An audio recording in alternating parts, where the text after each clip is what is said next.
assez différents. Ensuite, je vais regarder quelques-unes des conséquences de ça, cartes conceptuelles et autres éléments. Et à la fin, je ferai un tout petit clin d'œil à la magie mathématique. Avec le professeur Bouzelmat, on a envisagé aussi la vulgarisation mathématique. Donc, je me suis dit que je profiterais de la tribune qui était offerte pour parler très brièvement de ça. Donc, c'est ce qui est au menu.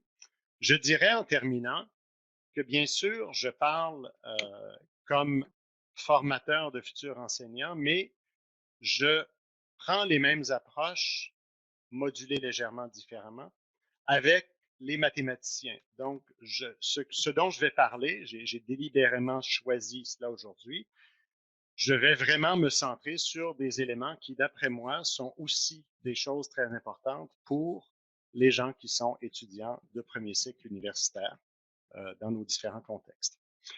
Donc, l'exposé va porter sur deux formations. À la fois la formation de premier cycle en mathématiques. Chez nous, on dit que c'est le baccalauréat en mathématiques, c'est l'équivalent de la licence, qui est une formation universitaire de 3 ans. Il y a aussi une formation des enseignants. J'en parle à la diapositive suivante, donc je préciserai un peu pour ça. Mais je veux dire que d'une part, les formations sont suivies à l'université et d'autre part, que la manière dont est structuré notre enseignement, c'est structuré par cours modulaires. Donc, une formation universitaire au Québec, comme en Amérique du Nord en général, ce n'est vraiment pas une année que l'on passe ou que l'on échoue, ce sont des cours. Et donc, un cours, ça correspond à un certain nombre d'heures d'enseignement, entre 45 et 60, sur une période euh, d'environ 15 semaines. Et pour faire un premier cycle universitaire, on va faire environ 30 de ces cours-là. Donc, une session typique, on a 5 cours. La session suivante, table rase, 5 nouveaux cours.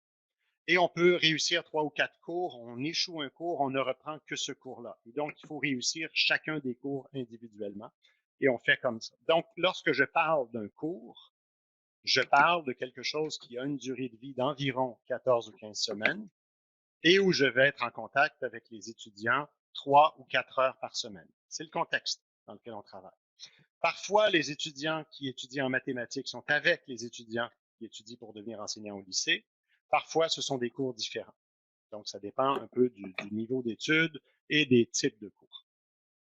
Lorsqu'ils arrivent à l'université, simplement pour préciser que, bon, ils ont 13 années de scolarité, c'est pas la partie importante, ça dépend toujours de ce qu'on compte et de ce qu'on ne compte pas, mais ils ont suivi un cours de calcul différentiel, un cours de calcul intégral et un cours d'algèbre linéaire.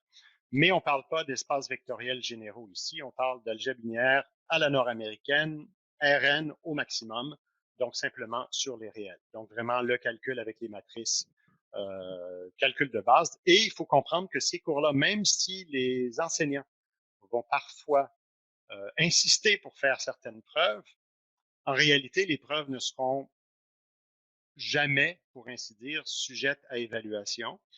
Et c'est la même chose pour ce qu'ils ont fait au lycée avant.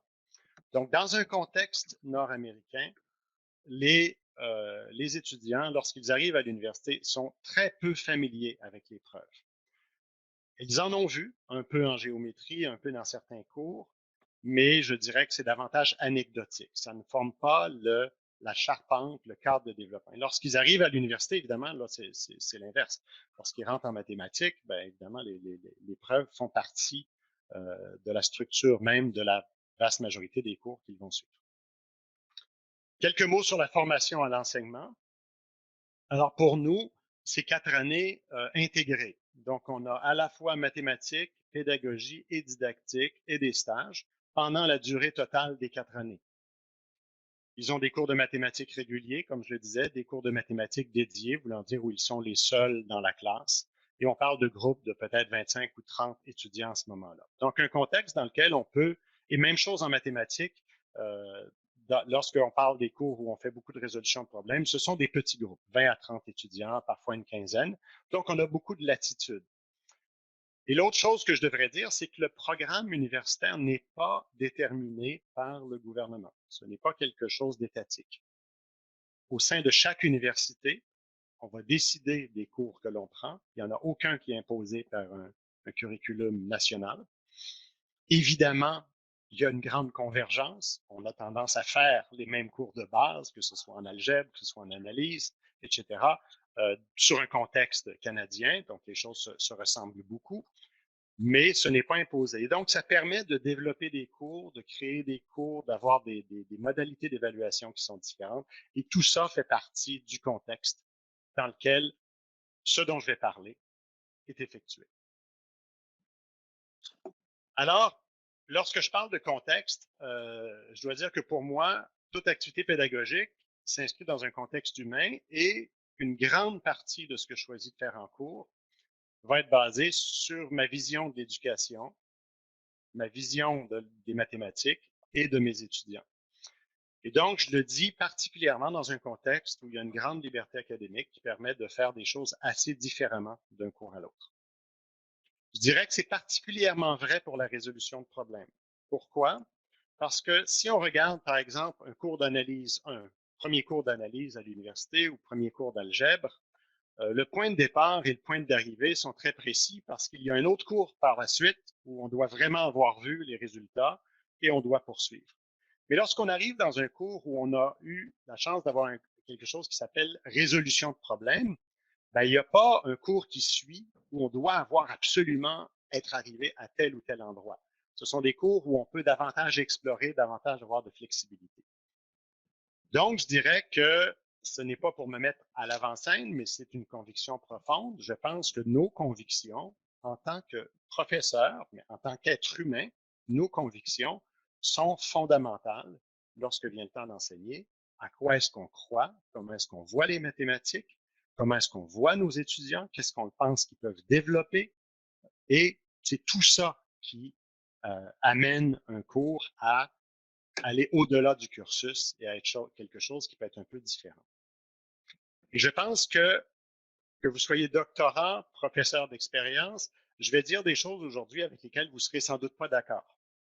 Mais je les partage non pas pour vous dire que c'est la vérité, mais pour vous dire que c'est ce qui base mon action. Donc, je ne veux pas les passer sous silence.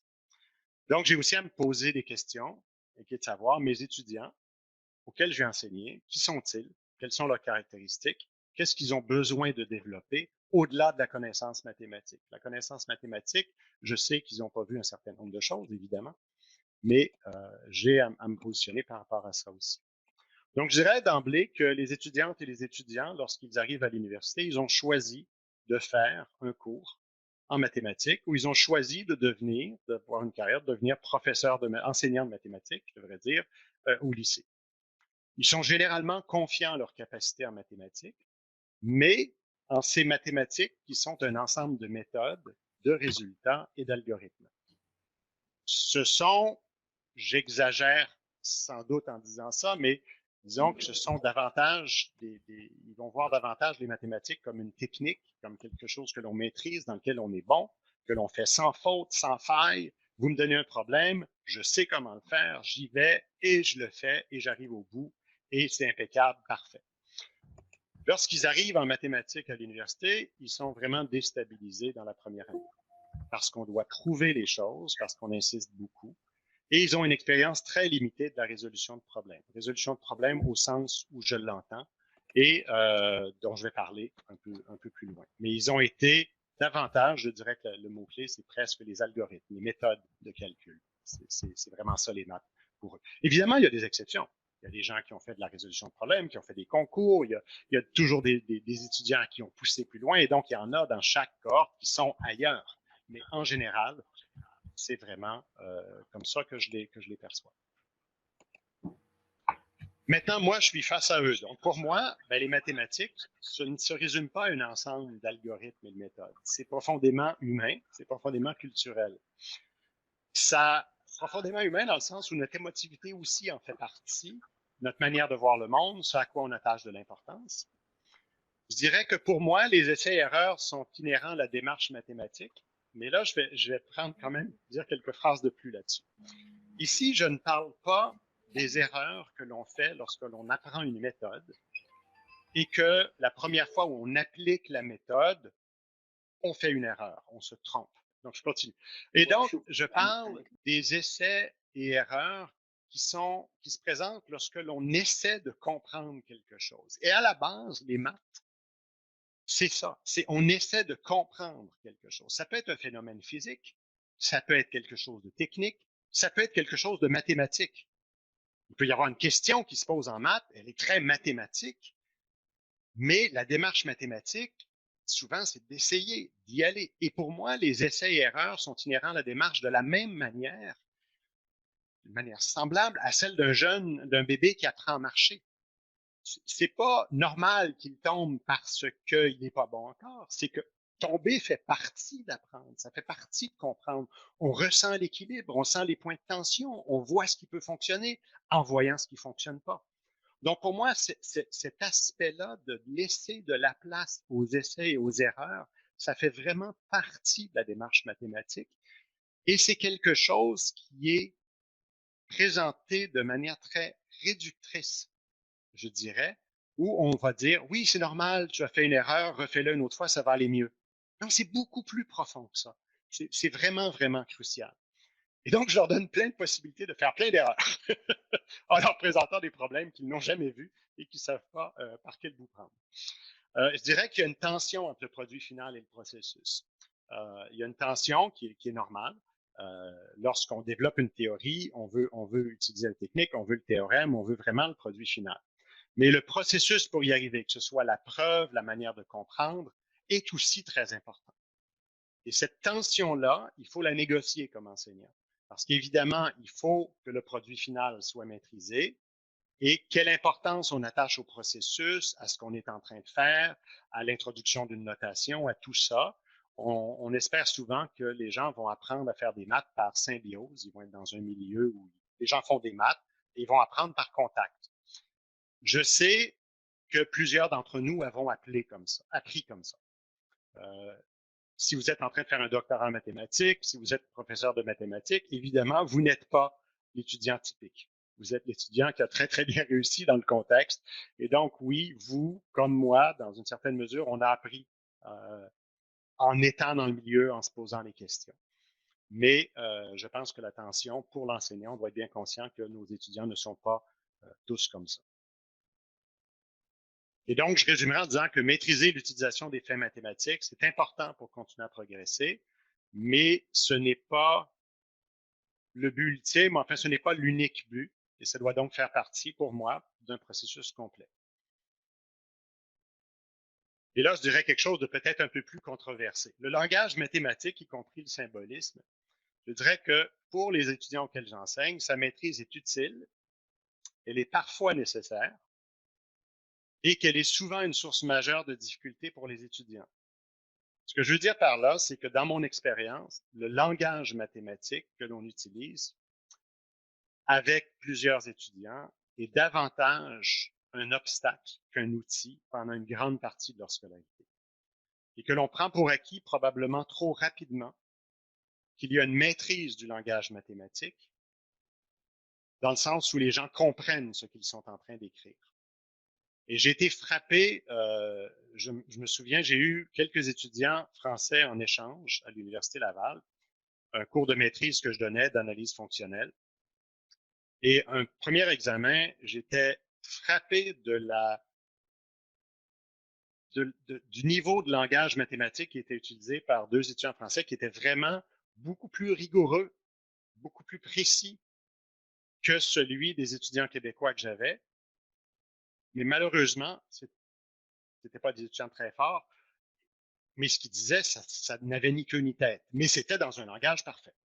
Et donc, on y va avec du symbolisme, mais le fond n'était pas là. Alors, je ne dis pas du tout que c'est ce qui se passe en général en France, mais ce que je veux dire, c'est qu'il y a une insistance peut-être plus forte d'attacher dans certains contextes. Elle est aussi pour nous, c'est quelque chose qu'on trouve aussi important. C'est sans doute un niveau de rigueur moins développé que ce l'est dans d'autres cursus, mais c'est une source majeure de difficulté. Donc, lorsque je travaille avec les étudiants en résolution de problèmes, j'essaie de les amener à développer leur notation. J'essaie de les amener à arriver avec cette notation-là en me disant que s'ils ont à faire la composition eux-mêmes, ben, ils vont peut-être en parvenir à davantage maîtriser le langage qu'en leur faisant lire des textes, faisant lire des preuves, faisant lire ce que j'écris au tableau, ou le langage, la notation, ben, on l'a mis pour eux. Je pense qu'ils ont besoin de faire autre chose. J'ai vu que quelqu'un avait levé la main. Je ne sais pas si il y aurait des questions en cours de route. Je n'en avais pas parlé au début. Je suis certainement ouvert à ce qu'il y ait des questions. Je ne sais pas trop comment les gérer à distance. Donc, peut-être si un des organisateurs souhaite m'interrompre à ce stade-ci pour que quelqu'un pose une question, il n'y a aucune difficulté. Non, professeur Frédéric, on préfère que les questions vont être après votre exposé. Parfait, c'est bien. Donc, on continue. Excellent. Alors, donc, et là-dessus, donc, je dirais que pour moi, les énoncés formels, l'utilisation de symboles ne sont pas nécessaires pour qu'il y ait des maths. La forme n'est pas imposée.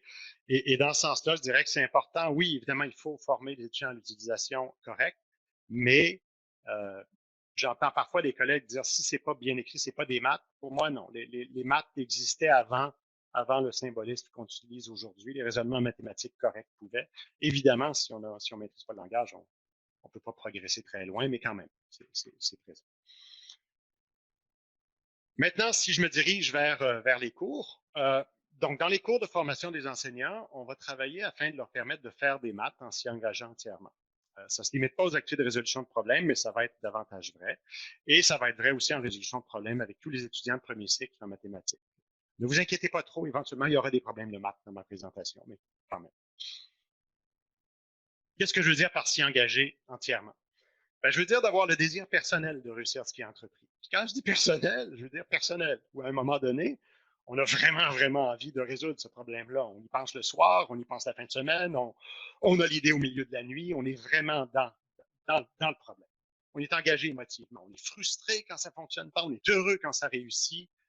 C'est pas bon, j'ai fait mes devoirs, je passe à autre chose. Partager, interagir avec les autres dans ce travail. Donc, d'aménager des manières de travailler qui encouragent, même forcent cette communication-là. Réfléchir à son engagement personnel en mathématiques. Dans le cadre du travail en résolution de problèmes, je vais amener les gens à réfléchir à ce qu'ils sont en train de faire, donc faire un peu de la métacognition, si on veut, et réfléchir aux mathématiques elles-mêmes. Je dirais que pour moi, une grande partie de ce que je mentionne ici ne faisait pas partie de mon expérience comme étudiant en mathématiques. Je me plaisais même à dire, dans mes années, lorsque j'étais 18-19 ans, je remettais beaucoup de choses en question sur le plan social, sur comment va la planète. Je les remets en cause encore maintenant, mais je me souviens que je disais, bon, quand je rentre dans la classe de maths, je peux laisser tout ça derrière et être juste là comme un cerveau qui réfléchit. Et donc, d'une certaine manière, je me coupais d'une certaine partie. Et je pense qu'il y avait très peu de communication, très peu de travail d'équipe. C'était vraiment plus solitaire. Et pour moi, ça faisait, comme je suis quelqu'un de très sociable, j'aime beaucoup travailler en équipe, mes travaux de recherche ont été faits avec d'autres. C'était quelque chose que j'avais pas ou peu dans mon expérience, à tout le moins en classe. À l'extérieur, un peu, mais disons qu'il n'y avait pas de mécanisme qui faisait que ça devait se produire.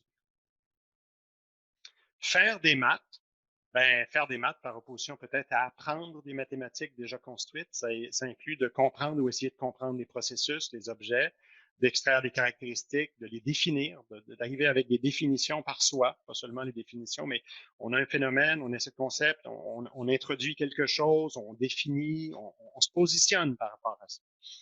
Trouver des modèles, des structures pour nous permettre de comprendre. En résolution de problèmes, il y a beaucoup de moments où on fait ça. Représenter de manière différente, évidemment, c'est quelque chose de fondamental en mathématiques. Communiquer notre compréhension, apprendre de celle des autres. Donc, pour moi, ça fait partie de faire des maths.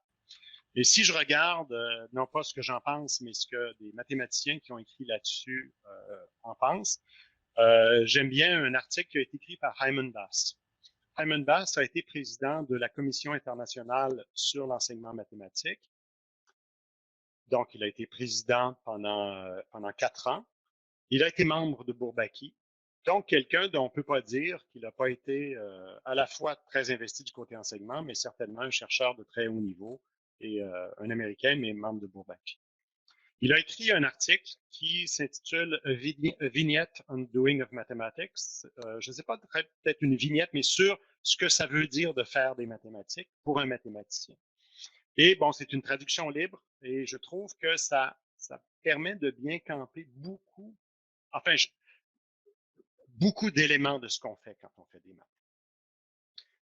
Je vais regarder ces points-là, puis je vous demanderai, quand vous écoutez ça, combien de ces caractéristiques-là font partie de la formation que l'on donne au niveau universitaire, au premier cycle, je dirais même au-delà, en mathématiques, et est-ce qu'il n'y a pas des parties qu'on fait moins qu'on devrait faire davantage?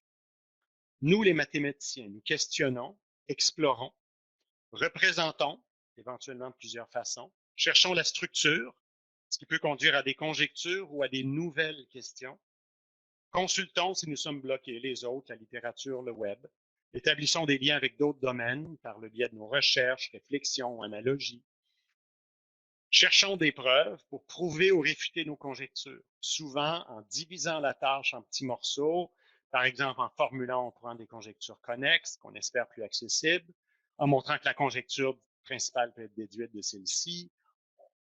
On divise, on essaie.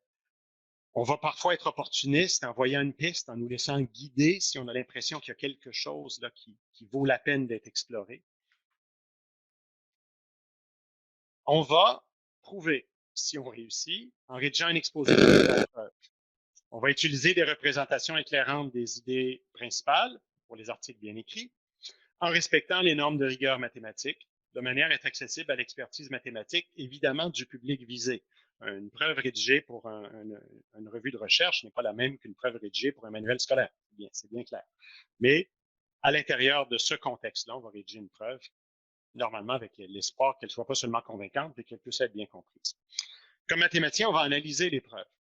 Parce que même si les preuves sont comme un moyen de parvenir à une fin, souvent, dans la preuve, il y a beaucoup plus. Et puisque, comme le dit Hermann Bass, enfin, ma traduction, puisque le théorème ne distille généralement qu'une petite partie de ce que contient la preuve. On va aussi utiliser des mots qui parfois mystifient le public. On va parler d'élégance, de précision, on va dire que c'est beau, cohérent, unité. Et donc, il y a une partie aussi qui est vraiment un sens d'esthétique mathématique qu'on va utiliser, où on va pouvoir qualifier les choses. Alors, je pose la question d'une certaine manière, mais je me dis, ben, quand on regarde ça, je ne dis pas qu'on peut tout faire ou qu'on devrait tout faire au premier cycle universitaire, mais moi, j'ai l'impression qu'il aurait pu en avoir plus de ça quand j'ai fait mon cours universitaire. On aurait pu euh, quand même passer un peu plus de temps à explorer, à représenter différemment, etc.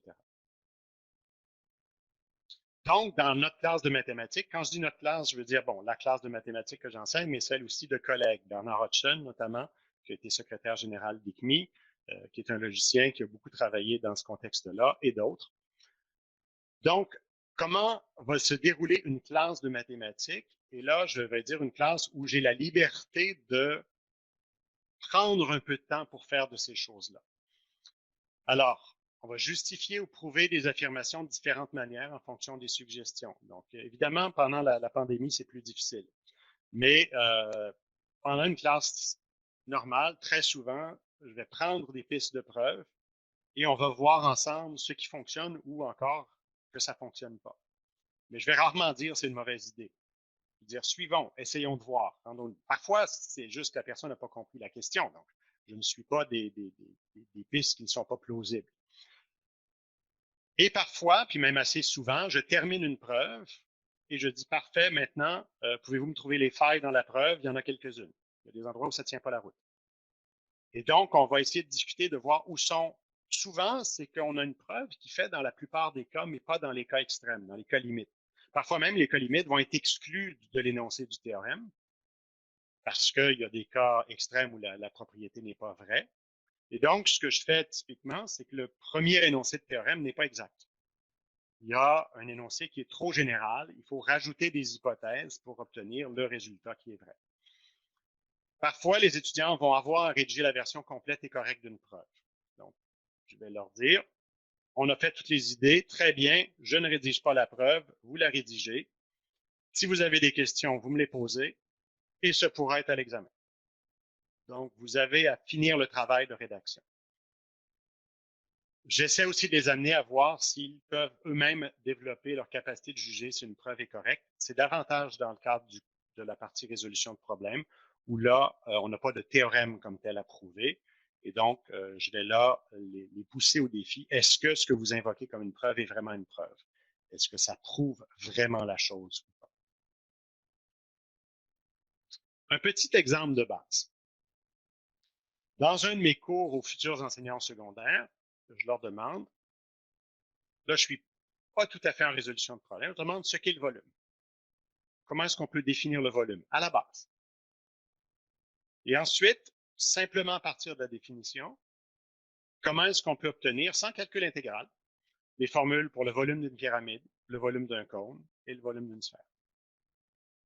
Et donc là, l'idée, c'est de les faire travailler. Premièrement, la définition du volume, c'est déjà quelque chose d'intéressant parce que c'est une quantité qu'on va définir à partir de ses propriétés.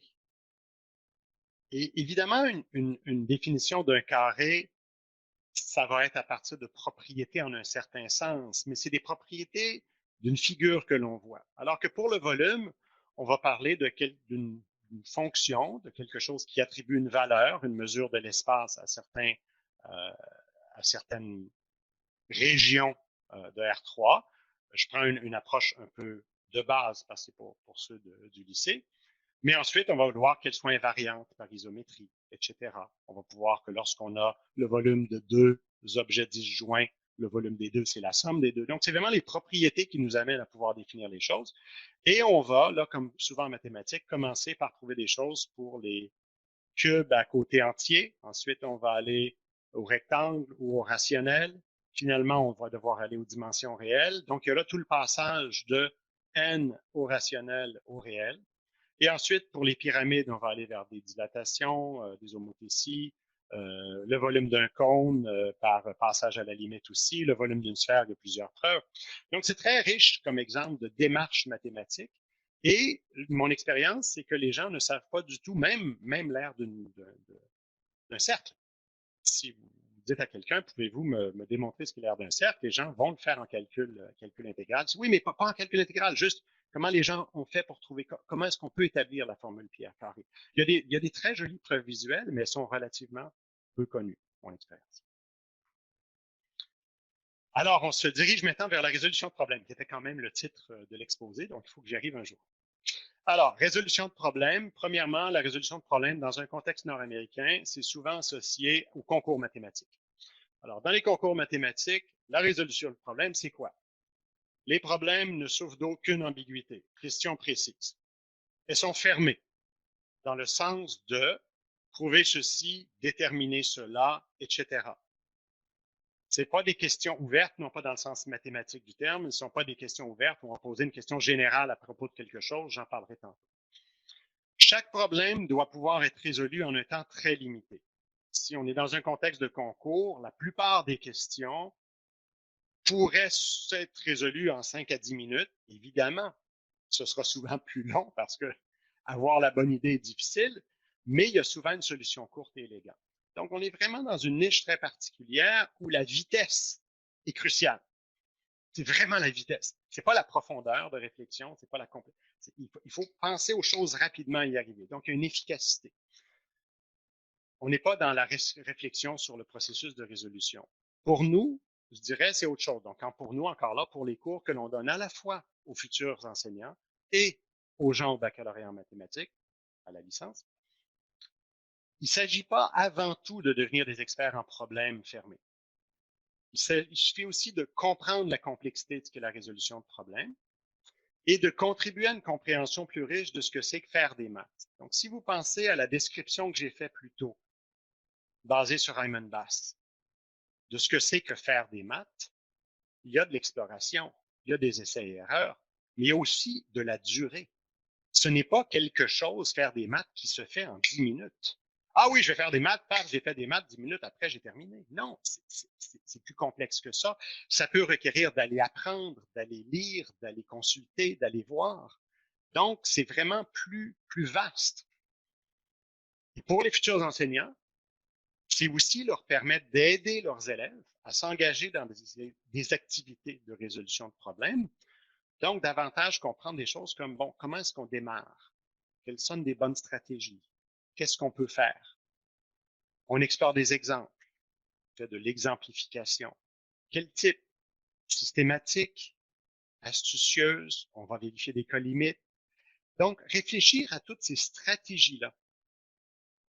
Retourner aux exemples en cours de route. l'importance de formuler des conjectures, c'est-à-dire on pense que quelque chose est vrai, parfait, on essaie de le mettre assez précisément. Est-ce que c'est utile de continuer à travailler sur cette conjecture-là? C'est-à-dire, est-ce que j'ai espoir qu'elle me permette de résoudre ce que je veux vraiment résoudre? Ou si c'est une fausse piste? Donc, c'est tout ça. Comment est-ce qu'on fait ce travail-là? Bon, en classe, on va travailler en équipe aléatoire sur des problèmes en utilisant l'équivalent de tableau blanc ou de tableau noir. Donc, concrètement, euh, si je le fais en classe, j'avais un jeu de cartes et supposons que j'ai besoin de diviser dans un certain nombre d'équipes. Je donne une carte à chacun. Tous ceux qui ont eu un as sont ensemble, tous ceux qui ont eu un 2 sont ensemble, etc. Et les problèmes sont posés et les gens vont avoir accès à soit plusieurs tableaux sur un mur dans une salle, de peu importe le format. L'idée, c'est un peu le travail de mathématicien. Enfin, pour ma part, quand je travaillais en recherche, très souvent, on se prenait un local la fin de semaine, on avait des tableaux et on travaillait sur les tableaux pendant toute la fin de semaine. On prenait les photos après, parce que maintenant, il y a les nouvelles technologies qui permettent de faire ça. Et on prend du recul et on regarde. Et pour l'enseignant, ce qu'il y a d'absolument magnifique, c'est qu'on peut voir le travail qui est fait par les différentes équipes très facilement. On peut les suivre, on peut voir où ils en sont rendus. Et ça permet aussi certains échanges. Certains étudiants vont regarder un peu ce qui est fait là-bas, saisir une bonne idée, la communiquer, et ça va. On n'est pas dans, ils n'ont pas à en remettre ça. C'est vraiment une activité de résolution de problème. Il y a aussi des équipes choisies par les étudiants qui peuvent être utilisées. En dehors de la classe, on va leur demander un portfolio de résolution de problèmes. Alors, dépendant du cours, si c'est le cours aux étudiants de la licence en maths, les problèmes, il y en aura davantage qui sont très mathématiques, parfois un peu plus fermés. Et sinon, pour les autres, ce sera des problèmes davantage comme ceux que je vais vous mentionner tantôt. On va amener à réfléchir au processus. Qu'est-ce qu'on a fait, qu'est-ce qui a été efficace, etc. J'y reviendrai. Et sera complété par une carte conceptuelle, un problème personnel exemplaire et son partage, ou quelques problèmes approfondis. Donc, il y a différentes méthodes selon les années où j'ai donné le cours qui a évolué, selon la taille du groupe. Alors, voici quelques exemples de problèmes. Alors ici, j'ai pris 4 problèmes qui sont des problèmes qui sont mathématiques, mais qui sont présentés de manière très simple. Alors, le premier, vous imaginez une longue bande de papier. J'en ai une ici qui n'est pas tellement longue. Vous prenez les extrémités dans vos mains, vous placez l'extrémité droite, donc la droite qui est ici pour moi, sur l'extrémité gauche, et vous pliez ici pour bien former un pli. Et ensuite, vous reprenez, vous refaites la même chose une deuxième fois, par exemple, une troisième fois, et ainsi de suite. Donc, je suis en train de simplement former des plis. Lorsque je déplie la feuille en prenant bien soin de la déplier exactement dans le même sens, il y a certains des plis qui sont vers le haut, d'autres vers le bas. Donc, on peut dire qu'il y a des plis saillants et il y a des plis rentrants. Si je regarde sur ma bande de papier à partir de la gauche, j'ai rentrant, rentrant, donc 2 creux. Ensuite, j'ai un qui sort, saillant, rentrant, rentrant, saillant, saillant. Et donc, ce sont les 7 plis que j'ai obtenus. Alors, quelle séquence serait produite si on repliait la bande de papier 10 fois? Alors, vous pouvez essayer de le plier 10 fois. Bonne chance. Ça devient très épais, très difficile, mais évidemment, ça ne se termine pas là. L'idée, c'est que ce soit le début. Et donc, à partir du moment où on a commencé à regarder ça, on doit poursuivre et donc on doit généraliser ou faire des extensions, mais évidemment, la clé n'est pas de savoir ce qui se passe avec 10 plis. Ça n'a aucune importance, 10 plis. Si on fait 25 plis, si on fait un certain nombre de fois, pardon, et si je regarde, j'ai une grande bande, j'ai plié 20 fois, j'ai plusieurs plis de formés, évidemment, c'est très simple de voir le nombre de plis qui seront formés. Peut-on dire si le 25e pli est rentrant ou saillant, sans faire toute la séquence? Si on replie la bande de papier une 11e fois, qu'est-ce que ça change si je l'avais plié 10 fois? Si vous prenez un numéro de pli donné, par exemple, je prends le 3e pli. Donc, le 3e pli, cette fois-ci, il était rentrant. Parfait. Mais si je plie une fois de plus, le 3e pli n'est plus le même. Il est quoi maintenant, le 3e pli? Est-ce qu'il est rentrant ou saillant? Donc, on peut regarder pour un numéro de pli donné la suite qu'il décrit. Et ça donne lieu à des mathématiques intéressantes. Ça donne lieu à des représentations intéressantes. On peut aller vers la base 2, on peut aller vers les suites par récurrence, il y a de la symétrie, il y a des suites qui deviennent constantes, il y a vraiment des mathématiques intéressantes dans ce problème. Et donc, l'idée, c'est de les positionner pour, oui, faire de la résolution de problèmes, mais oui, faire un peu du travail de mathématicien. Les théorèmes ne sont pas écrits. C'est pas écrit, vous devez prouver telle chose ou vous devez prouver telle chose. C'est écrit, vous devez trouver ce qui se passe, le décrire, et donc, je les amène à centrer leur attention sur différentes choses. C'est un exemple. Un autre problème, beaucoup plus limité, mais qui est intéressant pour la partie représentation, la partie modélisation. Un problème qui, dans mon expérience, est extrêmement difficile pour les étudiants. Vous êtes perdu dans un désert en Australie. Vous savez qu'il y a une voie ferrée en ligne droite quelque part dans le désert. Votre seul espoir de survie est d'atteindre la voie ferrée avant que le train que vous entendez au loin ne passe. Que devriez-vous faire pour atteindre la voie ferrée avant le passage du train, en supposant évidemment que ce soit possible? Donc là, il faut se représenter. On est au désert, donc on entend au loin un train. Et c'est tout. Évidemment, on suppose qu'on l'entend de temps en temps. Donc, un train qui va s'en aller, qui va faire son chou-chou caractéristique périodiquement. Et donc, la modélisation de ça, je connais au moins trois résolutions différentes qui donnent la même solution, mais qui sont des approches mathématiques vraiment différentes. Une qui va prendre les cercles d'Apollonius, une autre qui va prendre du calcul différentiel, et une autre qui va y aller simplement en modélisant la chose et en essayant de voir un petit différentiel de distance sans nécessairement faire du calcul différentiel comme tel. Et il y en a sûrement plein d'autres.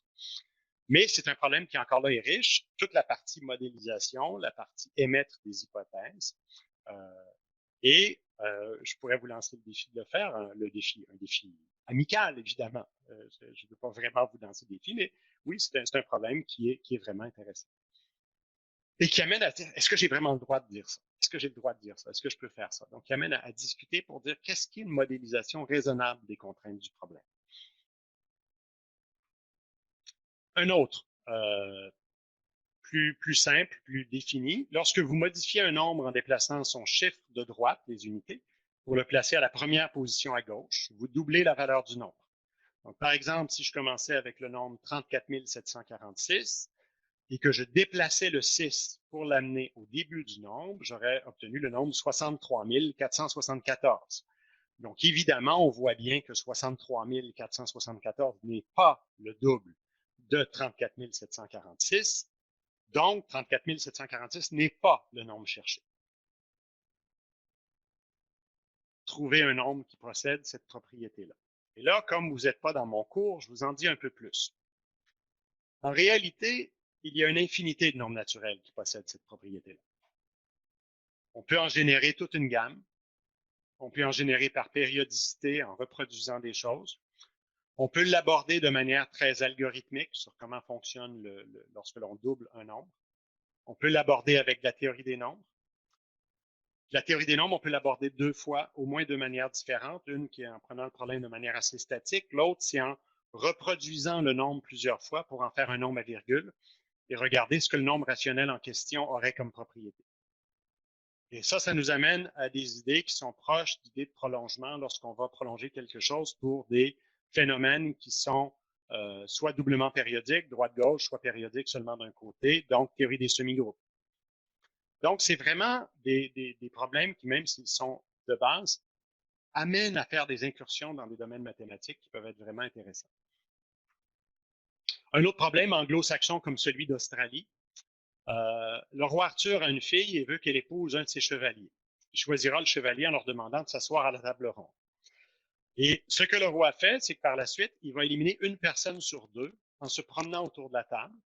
Donc, commence par le premier chevalier, dit « tu restes », le deuxième, il élimine, troisième reste, quatrième est éliminé. Donc, à la fin du premier tour, il a éliminé tous ceux qui étaient opposition pair. Mais il continue et il élimine toujours une personne sur deux. On ne sait pas combien de chevaliers sont autour de la table. Donc, on ne sait pas a priori, est-ce que c'est une puissance de 2, est-ce que c'est un nombre pair, est-ce que c'est un nombre impair, c'est n. Et donc, si vous arrivez à ce phénomène-là, où doit s'asseoir un chevalier pour être sûr d'être celui qui épousera la fille du roi? Donc, la position va varier selon la variable n. Et encore là, c'est un problème qui peut être assez riche pour une exploration. Mais bon, j'en dis pas plus, lui aussi est un joli problème. Évidemment, dans le travail de résolution de problèmes, Il y a aussi des problèmes, je dirais, davantage classiques de matheux. Il y a des jeux à 2 joueurs, des problèmes de NIM, des problèmes de stratégie gagnante, des problèmes avec des invariants, le problème des échiquiers de John Conway, où on attache une fonction de poids au point à coordonnées entières pour prouver qu'une telle solution, qu'on ne peut pas parvenir à une certaine position, de symétrie, d'optimisation, etc. Donc, il y a une foule de choses qui peuvent être traitées dans le cours de résolution de problèmes pour les gens à la licence en mathématiques qui font un cours là-dessus, c'est un cours optionnel, ou une partie de ça pour les futurs enseignants où je vais me rendre beaucoup moins loin. Alors, si je résume donc des caractéristiques, les questions posées sont souvent un point de départ. La généralisation est souvent requise et les extensions sont encouragées. Donc, on va davantage que généraliser, par exemple, 25 pour écrire n, mais penser à des variantes, à des problèmes qui sont liés mais qui ne sont pas identiques. Le travail sur un problème peut être réparti sur une période allant de quelques jours à quelques semaines, ce qui, dans mon expérience, est à peu près unique pour eux en mathématiques. Et de laisser reposer le problème, une fois qu'on l'a bien intégré, d'y revenir une semaine plus tard, d'avoir l'idée qui soudainement jaillit. Je leur demande d'écrire les réflexions et laisser des traces de leur raisonnement. Donc, c'est vraiment un journal de bord où on va avoir le déroulement du travail, même avec les dates. Ils analysent leur processus de résolution, m'ont guidé en partie un livre que j'utilise qui est le livre L'esprit mathématique de John Mason, Leonie Burton et Keith Stacy. L'original est Thinking Mathematically, mais il y a une traduction en français, L'esprit mathématique. Si jamais il y en a qui sont intéressés, L'esprit mathématique avec le nom d'auteur Mason, vous allez trouver facilement. Ils notent aussi leurs émotions, leur état cognitif, donc un peu comment ils se sentent au moment de faire les choses. Dans les indications que je donne aux étudiants, amusez-vous, travaillez, réfléchissez, essayez des problèmes qui vous semblent difficiles, allez-y graduellement. Je leur indique qu'ils ne sont pas tenus de trouver une solution à tous les problèmes sur lesquels ils travaillent pour les encourager à travailler sur des problèmes qui semblent inaccessibles. Faire un progrès, c'est aussi ça le travail de mathématicien. Mettez-vous au défi sur certains problèmes qui résistent, donc un peu liés au précédent, mais de revenir sur des problèmes qui ont résisté, de retravailler 1 ou 2 semaines plus tard. Et je les incite à ne pas effacer et à ne pas recopier pour que ce soit bien propre, pour vraiment voir ce qu'ils ont fait et pas se faire croire que finalement, ils ont eu l'idée, c'était très simple comme problème. C'est rarement si simple que ça. Et parfois, on se cache bien des choses en voulant simplement penser à la rédaction finale. Je veux un petit exemple d'un travail d'un étudiant, donc quelques pages pour donner un peu de chair à mes propos. Pour le pli rentrant et pli saillant, je m'excuse pour les mots en anglais, c'est une autre présentation que j'avais fait et j'ai pas retrouvé l'original, donc j'ai dû laisser ces commentaires-là. Et c'était sur 7-8 pages, j'avais commencé le 13 janvier 2007. Il étudie la chose. Plus loin, il introduisait des notations, déterminait des suites, choisissait ce qu'il allait étudier, fait un arbre, trouve une symétrie, réussit à y arriver. Et finalement, le 24 janvier, donc il avait commencé le 13, 11 jours plus tard, réveil brutal à 2 heures du matin, j'ai cette idée. Il se lève, il écrit la solution, il a son idée, il continue, il a son algorithme, il y va. Ensuite, il fait un tableau pour s'assurer de bien vérifier ses choses. Est-ce que ses conjectures semblent bien tenir la route? Parfait, je crois avoir fait le tour de la question, fin du problème. Donc, c'est le genre de travail que j'essaie d'encourager. Les problèmes varient d'un étudiant à l'autre. Évidemment, ce ne sont pas tous les étudiants qui vont aussi bien réussir, mais tous réussissent. Et en général, les commentaires que j'ai lorsque je rencontre les étudiants des années plus tard, parce que bon, ça fait maintenant plus de 25 ans que je suis professeur à l'université, donc j'ai au fil de ma carrière rencontré dans les congrès d'enseignants, dans les congrès de mathématiciens, des anciens étudiants, et plusieurs reviennent et me disent que ce travail-là, la résolution de problèmes, c'est quelque chose qui les a aidés à voir les maths différemment, que c'est une des choses qu'ils ont le plus apprécié. Évidemment, c'est pas pour dire du tout que il faudrait que tout soit fait comme ça, mais je pense que ça peut apporter dans une formation. Je les amène à réfléchir à la résolution et à voir après chaque problème ce qui a été le plus utile. Notation, tableau, erreur, conversation, laisser reposer le problème, etc. Je leur demande aussi de faire une carte conceptuelle ou un réseau de concepts qui illustre de manière visuelle comment ils conçoivent la résolution de problèmes à la fin du travail. Je leur donne pas de modèle, il y en a quelques-uns sur le web. Mais le but, c'est de leur permettre d'intégrer ce qu'ils font et de pouvoir partager avec d'autres. Le partage se fait parfois en équipe, parfois en classe, dépendant des années. Et je trouve que ça permet une réflexion plus substantielle sur la résolution de problèmes. Je trouve que ça amène à pouvoir représenter les choses pas nécessairement de manière aussi linéaire que lorsqu'on a un algorithme, je fais telle étape, ensuite je fais telle autre, je fais telle autre, parfois avec une petite boucle qui revient, ne fonctionne pas, on revient, etc. Donc, et je vais vous donner, encore là, c'est simplement des petits aperçus parce que ça peut ne vouloir rien dire, carte conceptuelle. Donc, voici quelqu'un qui a fait quelque chose d'assez structuré, algorithmique, mais on voit quand même qu'il y a des retours, qu'il y a des phases d'approche, de la manipulation d'objets, etc. Et un autre qui, lui, avait davantage de difficultés à structurer ça de manière plus précise et qui m'avait remis quelque chose comme ça. Vous ne pouvez rien voir, moi non plus, je ne pouvais rien voir. C'est une foison, mais si je grossis une partie, vous pouvez voir au début simplement l'approche de la lecture. Bonne compréhension, compréhension partielle, incompréhension, incompréhension totale, souvent décourageant. Ensuite, qu'est-ce que je fais, etc. Donc, il y avait vraiment, pour un futur enseignant dans ce cas-là, c'était vraiment génial parce qu'il avait vraiment réfléchi aux états d'esprit dans lesquels on peut être, qu'est-ce qu'on peut faire quand on est dans cet état d'esprit-là. Donc, je pense que lui, ça pouvait l'aider à bien se positionner par rapport à des gestes qu'il pourrait poser comme enseignant, à tout le moins à avoir des bonnes réflexions à ce sujet.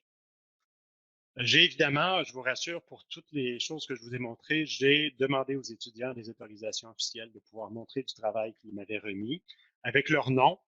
Bon, j'ai pas mis le nom dans la présentation ici, là, mais c'est des choses que les étudiants ont volontairement partagées, m'ont permis de partager avec vous. Alors, en terminant, donc, est-ce que c'est vraiment un cours de maths? On peut se poser la question, est-ce qu'il était en train de seulement nous parler de pédagogie, didactique? Ou... Bon, certainement, c'est un travail d'un genre différent qui n'est pas unique. Il y a certainement des collègues qui écoutent aujourd'hui qui font des choses qui sont dans ce sens-là. Je dirais que même si j'ai parlé très souvent de la formation des enseignants, je crois que ça aide à préparer à la recherche en mathématiques. J'y crois profondément. Je suis convaincu qu'il aide à la préparation des enseignants, des professeurs, évidemment. Et quand je dis enseignants et professeurs, c'est délibéré. Donc, je parle d'enseignants au lycée, mais je parle aussi de professeurs à l'université. Je pense que ça peut aider à bien nous préparer à donner des cours intéressants, un peu différents peut-être à l'université. J'ai fait du travail avec des chercheurs en didactique des mathématiques, notamment Claudia Corriveau et Jérôme Proulx. Claudia Corriveau est une collègue à l'Université Laval. Jérôme Proulx est à l'Université du Québec à Montréal. Jérôme est venu à quelques reprises dans ma classe, Claudia aussi, et on a eu des discussions. J'ai écrit un article avec Jérôme et deux autres collègues sur une partie de cette approche-là.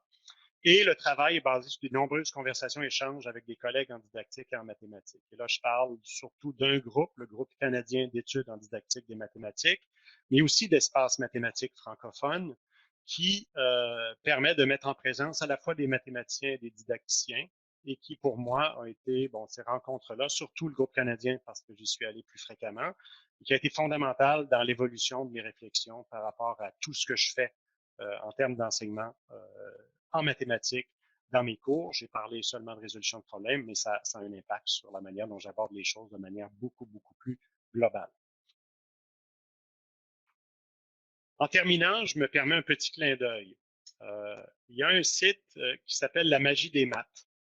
Et je vais vous montrer brièvement ce qu'on y retrouve.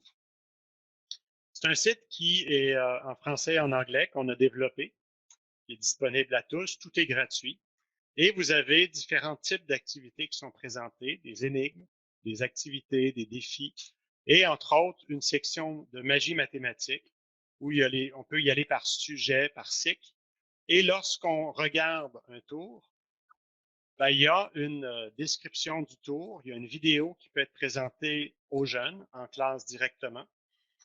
Il y a les années, évidemment, ça parle du cursus nord-américain. On s'est assuré que ça pouvait s'appliquer au Canada aussi, mais si vous regardez l'année, 12e année, ben, vous comptez à partir de 1, à partir de la première année du primaire, et on montre de manière graduelle comme ça. On a une approche très originale. On a décidé qu'on ne se mettait pas à reculer dans le décompte des années comme on fait en France. Petit clin d'œil à mes amis français. C'est toujours un peu sidérant pour moi de penser qu'on passe de la deuxième à la première. Mais bon, Nous, on passe de la première à la deuxième et on va comme ça jusqu'à la fin du primaire et ensuite à la fin du secondaire, évidemment. C'est simplement pour taquiner.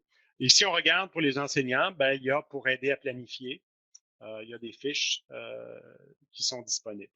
Donc, c'est quelque chose dans lequel, au fil des ans, on a mis pas mal d'énergie. Travailler beaucoup avec des étudiants qu'on engage pendant l'été, mais aussi avec des conseillers pédagogiques, donc des genres d'inspecteurs en mathématiques, qui nous ont aidés. Et pour moi, ça fait partie un peu de la même mouvance, c'est-à-dire d'apporter la résolution de problèmes. Et cette fois-ci, on l'apporte de manière magique. Alors, je vais vous donner un exemple de ce que ça peut donner un tour de magie. Je vous en donne un petit, je vous le présente de manière statique. Alors, certains d'entre vous vont entendre le problème et tout de suite, vous allez voir comment ça fonctionne. Je n'ai pas le moindre doute. Lorsque c'est avec des cartes, parfois, il faut modéliser un peu plus longtemps. Mais l'idée de tous ces problèmes-là, ce n'est pas que la solution soit cachée, c'est que l'on puisse trouver la solution, que ce soit, et donc il n'y a pas de prestidigitation. La personne qui regarde le tour de magie ou qui le vit a toute l'information, et donc ça peut être une activité de résolution de problème. Alors, sans me le montrer, écrivez un nombre à 10 chiffres et écrivez-en un autre en mélangeant les chiffres du premier. Par exemple, les deux nombres à 10 chiffres qui sont là, le deuxième a été écrit en prenant les 10 premiers chiffres ici, en les écrivant dans un ordre différent. Soustrayez le plus petit nombre du plus grand.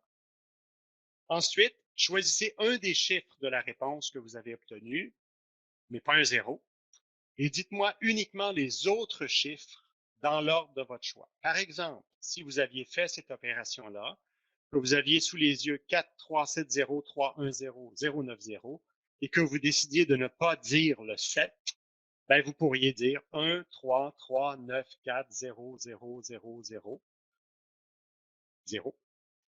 Et si j'étais le magicien, que vous m'aviez dit ça, j'aurais pu, après quelques secondes de réflexion, vous dire que vous aviez choisi le nombre 7. Et donc, c'est très simple.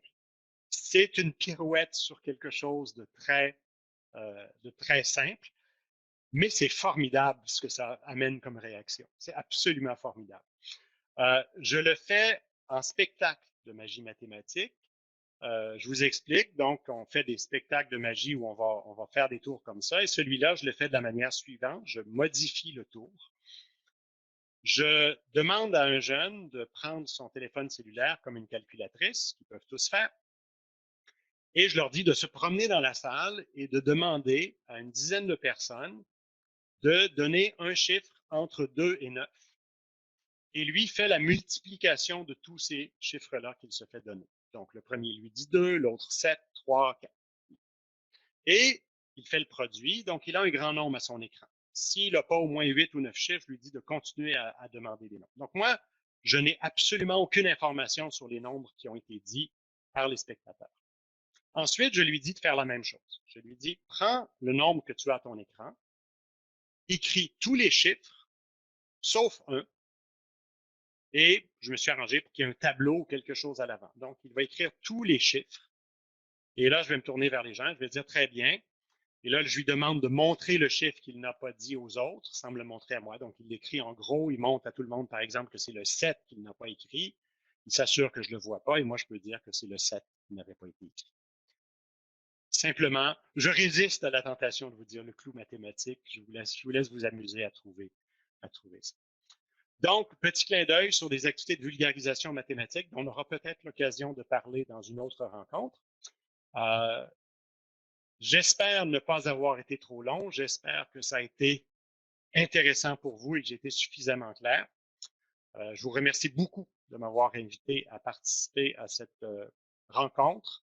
Je n'étais pas disponible la semaine dernière, donc je n'ai pas pu assister à la première parce que le directeur de mon département avait convoqué pour une réunion importante. Je devrais normalement pouvoir me joindre lors de prochaines rencontres et j'ai bien hâte de pouvoir le faire. Donc, je vous remercie de votre attention et je suis évidemment disponible s'il y a des questions. Je vais cesser mon partage d'écran maintenant pour que vous puissiez reprendre le contrôle de la présentation. Merci, professeur Frédéric Bourdeau, pour cette conférence très, très, très riche. Alors, vous avez traité la résolution de problèmes mathématiques, car elle occupe une place centrale dans le cours des mathématiques comme approche pédagogique.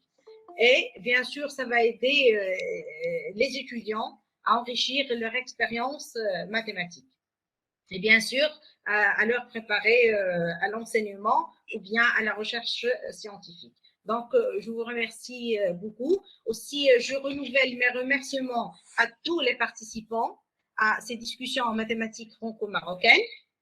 Alors, je rappelle que le mercredi dernier, il y a eu une conférence du professeur Hatim Saakso, la thématique Ami et mouvement, un exemple de complexité mathématique. Et aujourd'hui, nous sommes avec le professeur Frédéric Bourdeau, qui nous a animé une conférence sous le thème résolution de problèmes mathématiques.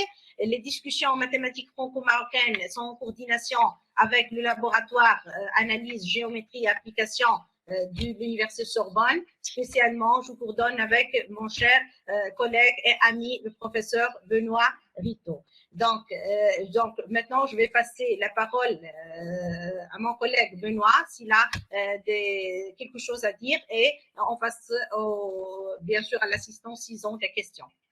Alors, vous pouvez lever les mains, vous pouvez écrire sur le chat. Alors, quand vous voulez, le professeur Frédéric est à votre disposition. On le remercie beaucoup. Benoît, oui, bonjour Frédéric. Donc, merci de cet exposé. Je n'ai pas grand-chose à ajouter à ce qu'a dit Harry. C'était effectivement très intéressant, très rafraîchissant. Et j'aime bien que ce deuxième exposé de notre série soit un peu différent du premier et nous permette de voir un petit peu autre chose. Et je suppose que les suivants seront aussi un petit peu différents. Ça nous permet. Donc, la dernière fois, c'était plus des mathématiques appliquées, de la modélisation sur la biologie, sur des amibes. Et puis là, on a autre chose. Donc, on fait un petit peu des mathématiques hors les murs et ça correspond assez bien un petit peu à l'esprit qu'on voulait mettre à ces discussions.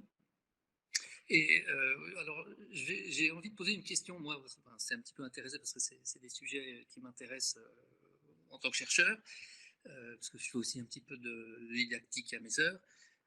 Tu as parlé tout à l'heure de l'idée que parfois c'est une bonne idée, je suis tout à fait d'accord, de faire inventer les notations aux étudiants eux-mêmes. Alors, est-ce que tu as un exemple de ça à donner un peu concret, de la façon dont ça se déroule, de ce que ça donne en pratique, est-ce que c'est vraiment efficace? Et si tu as des références bibliographiques là-dessus, ça m'intéresse aussi. Alors, bon, premièrement, j'ai malheureusement pas d'article là-dessus. Effectivement, c'est quelque chose auquel je m'intéresse. Donc, je vais donner un premier exemple. Lorsque l'on parle je vais prendre l'exemple des volumes, qui est tout simple.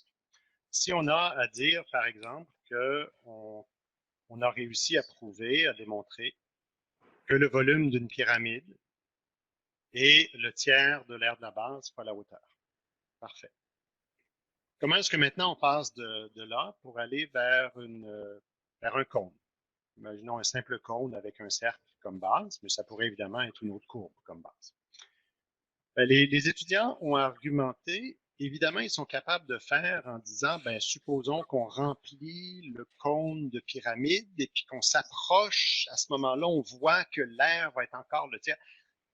Mais lorsqu'ils ont eux-mêmes à dire un instant, j'ai combien de pyramides, j'indexe ça par quoi, je fais quoi comme somme, la sommation intervient où, il n'y a rien qui tient la route. Ils ont un indice n qui est le même pour deux choses, ils n'arrivent pas à savoir comment compter, ils n'arrivent pas à mettre le epsilon au bon endroit. Et après, quand on part de ces écritures-là, je reviens, puis là, OK, alors, qu'est-ce qui ne tient pas dans ça? Et là, il y en a évidemment qui sont mieux que d'autres, qui vont voir, percevoir la difficulté, mais il y en a plusieurs qui lisent et qui ne voient pas que ce n'est pas correct. Parce que ce qu'ils voient, c'est grosso modo ce qui a été dit, et leur compréhension du cours d'analyse, leur compréhension de ces cours-là où on fait les limites, où on fait tout ça, on prend toujours ce langage-là pour passer la compréhension, mais on se rend compte que lorsqu'ils ont à écrire un argument dans lequel il faut quand même faire attention, il y a quand même des erreurs à certains endroits, parfois, donc il y a à la fois une erreur qu'il faut approcher parce qu'une partie du volume du cône qui n'a pas été rempli par des pyramides, il y a à la fois au niveau de la surface au bas, donc c'est suffisamment délicat, je trouve, pour être utile de les amener à faire la démarche, et ils vont trébucher. Et quand on refait d'autres plus tard dans le cours, au moins, ils ne font plus les mêmes erreurs. Enfin, donc, comment est-ce qu'on pourrait mesurer ça a un impact? Je ne le sais pas. Je travaille beaucoup sur la communication en classe. Et donc, lorsqu'ils vont dire des phrases mathématiques, on participe beaucoup, on discute beaucoup. Il faut établir un climat dans lequel on ne juge pas, un climat dans lequel on travaille ensemble. Mais parfois, je veux dire, on reprend. Pouvez-vous redire ça, mais en essayant d'utiliser les bons mots? Parce que l'idée est excellente. Mais pouvez-vous? Et là, ah oui, dans un instant. Alors, ce que je voulais dire, c'est, et là, ils vont essayer de reformuler, ou parfois on va avoir écrit un argument, on va dire, parfait, est-ce qu'on peut réécrire pour que ce soit correct? Donc, c'est ce genre de travail-là dont il est question. L'autre, c'est dans la résolution de problèmes, parce que quand ils veulent étudier des comportements de suite, des phénomènes et tout ça, ben là, ils ont à inventer une notation qui est juste pour le problème qui est là. Et donc, c'est simplement d'utiliser ça, mais mon expérience, c'est qu'ils l'utilisent pour la première fois. Ils ont toujours eu une suite AN. Le prof leur disait, la suite, c'est la suite AN. Ça, c'est la suite BN. Elle est définie par la relation de récurrence suivante. On a le logarithme. On sait tous que le logarithme, ça a été juste d'avoir la bonne notation, nous a donné accès au concept. Sinon, c'était pas une fonction comme ça. Alors, j'essaie des fois de leur faire saisir un peu que dans des notations qu'ils vont introduire, il y a beaucoup, que la notation exponentielle est très utile pour plein de choses. Donc, mais j'y vais par le truchement d'autres objets que je vais travailler. Merci. Mais ce serait intéressant à étudier. Merci Frédéric, merci Benoît. Alors, professeur Fagari, est-ce qu'il y a des questions sur le chat? Non, pour le moment, non. Donc, je pense qu'on laissera l'occasion aux collègues qui souhaitent intervenir directement. Voilà. Si quelqu'un veut intervenir, qu'il lève la main. Mais en attendant, alors je sais que le professeur Frédéric Gourdeau a contribué beaucoup pour la formation des enseignements en mathématiques, que ce soit dans le lycée ou bien que ce soit dans l'université. Moi, j'ai une petite question pour vous, Frédéric. Alors, est-ce que vous voyez qu'il y a une différence entre l'enseignement de mathématiques à un élève au lycée et l'enseignement de mathématiques à un étudiant à l'université? Quelle est la différence entre les deux types d'enseignement, à votre avis? Alors, ben, il y a des différences importantes au Québec. Et donc, évidemment, on peut se positionner de manière, on peut se poser la question, devrait-il y avoir des différences ou y a-t-il des différences? Alors, ce que je dirais, c'est que dans l'enseignement au Québec, une des différences importantes, c'est, on parlait du langage mathématique, c'est de voir, ben, le langage mathématique va être utilisé pour quoi? Et pour des étudiants qui sont en licence de mathématiques, le langage mathématique doit être maîtrisé avec une aisance suffisante pour avoir accès aux connaissances auxquelles ils doivent avoir accès. Donc, il y a certainement une importance très grande à la rigueur des définitions et c'est pas présenté d'une manière aussi utilitaire. Pour les mathématiques au lycée, c'est vraiment présenté de manière très utilitaire en général. Et c'est aussi, bon, la maîtrise de l'algèbre comme si on veut, on dit que ça forme l'esprit, que ça permet d'avoir accès à d'autres connaissances, etc. Mais c'est un peu diffus dans le sens où on ne l'évalue pas tellement, mais on s'en sert beaucoup. Donc, mais qu'est-ce que ça devrait ou qu'est-ce que ça pourrait être? Ben, pour ma part, je pense que les mathématiques sont vécues par beaucoup de jeunes comme étant quelque chose de, je dirais, de presque inhumain. C'est comme ça, cherche pas à comprendre, et beaucoup de gens ont ce sentiment-là très profond par rapport aux mathématiques. Ne cherche pas à comprendre, c'est comme ça, apprends-le. Et donc, j'essaie de travailler pour que les futurs enseignants n'aient pas ce réflexe-là, qu'ils ont quand même. Parfois, si un jeune a une démarche qui n'est pas la démarche attendue, ben, j'essaie de les outiller pour qu'ils puissent comprendre comment rectifier la démarche du jeune, si elle était erronée, pour la rendre correcte, mais en la rectifiant minimalement. Où était l'erreur exactement, plutôt que de dire non, fais pas ça, fais ce que je t'ai montré. Et pour moi, c'est vraiment cette partie-là où il faudrait que les jeunes soient le plus souvent possible capables de juger eux-mêmes de est-ce que ce que je fais est correct.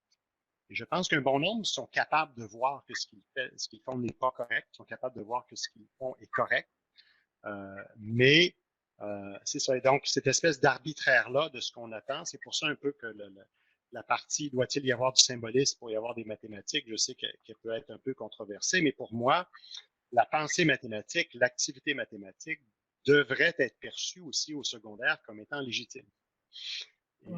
Et pas seulement le théorème tel que prouvé par le prof dans tel contexte.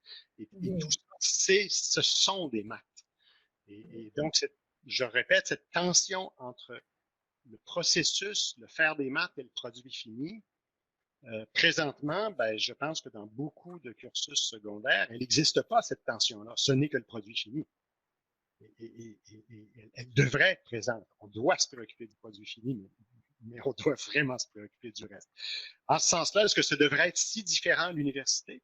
Bon, je pense qu'à l'université, à un moment donné, les étudiants ont assez d'autonomie de vol que on n'a pas besoin de faire toutes ces étapes-là en classe. On peut, à un moment donné, donner un apprentissage condensé et dire, ben, voici les éléments importants et faites des exemples, faites des choses pour comprendre un peu comme on fait en recherche. En recherche, quand on lit un article de recherche, ben, ils nous ont pas fait tous les exemples. On les fait, on les ajoute, on remplit les trous. Donc, mais est-ce qu'on fait suffisamment la transition? Je pense que là, il y a peut-être à travailler sur cette transition-là vers une autonomie, plutôt que de dire dès l'entrée de l'université, ils sont des adultes maintenant, ils devraient être autonomes et j'enseigne comme s'ils l'étaient. Ils ne le sont pas. Et donc, comment on accompagne cette transition-là vers une autonomie intellectuelle suffisante pour poursuivre des études avancées en mathématiques? Oui, merci Frédéric. S'il vous plaît, je demande la parole. Oui, professeur. Oui, professeur, je vais dire oui.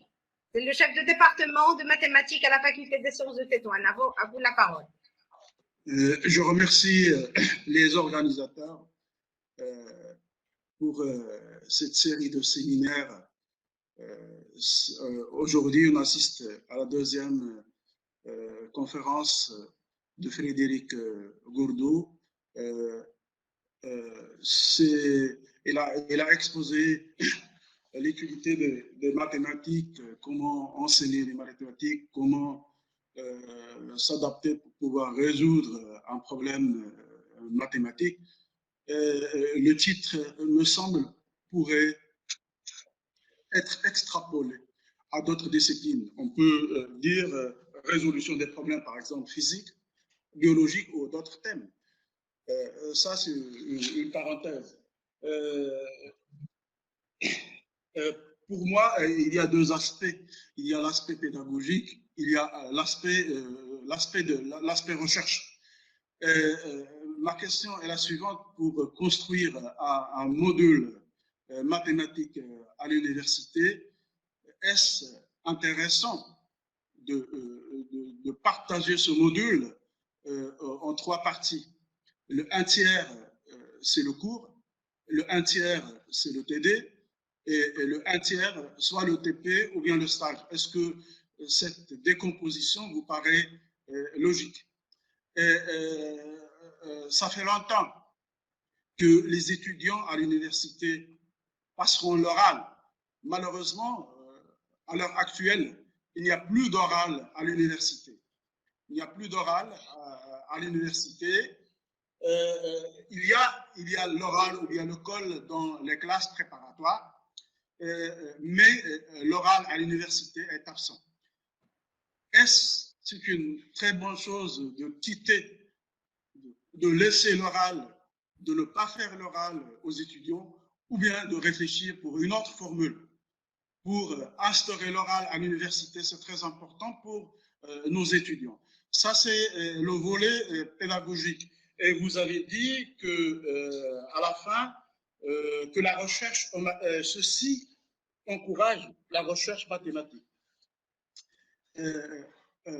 Pour moi, la recherche mathématique, c'est pas une question singulière, c'est une question plurielle. Ma question est la suivante: avec quoi on doit commencer? Il faut fixer les priorités selon le milieu.